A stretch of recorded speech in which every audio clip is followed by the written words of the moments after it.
Hello, ഇന്ന് ഞങ്ങൾ സ്കൂളിൽ ഡാൻസ് കാണാൻ പോവുകയാണേ. ചേച്ചിയുടെ മോളെ ഡാൻസാണ് കേട്ടോ. അപ്പോൾ ഞങ്ങളെല്ലാവരും ഡ്രസ്സും കാര്യങ്ങളൊക്കെ ആയിട്ട് പോയി. ഇവളതാണ് കേട്ടോ. നമ്മൾ സ്കൂളിലെത്തി. ഇവിടെ ഞാൻ പഠിച്ചിട്ടുണ്ട് കേട്ടോ, 4ാം ക്ലാസ്സിൽ ഞാൻ ഇവിടെ പഠിച്ചിട്ടുണ്ട്. റിയാൻ്റെ ഡാൻസ് ആവാത്തതിനും കൂടെ ഞങ്ങൾ 2-3 ഡാൻസ് കണ്ടു കേട്ടോ അവിടെ ഇരുന്നിട്ട്.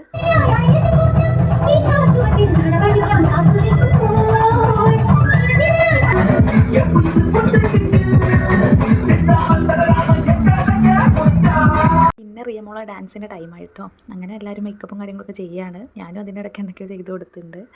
പിന്നെ ഷാള് സെറ്റിങ്സൊക്കെ ചെയ്തു. ഇവരാണ് കേട്ടോ കൂടെ കളിക്കുന്നത്. വെറുതെ പ്രാക്ടീസൊക്കെ അവർ ചെയ്ത് നോക്കിയൊന്ന്. പിന്നെ ഫോട്ടോസും കാര്യങ്ങളൊക്കെ എടുത്തു.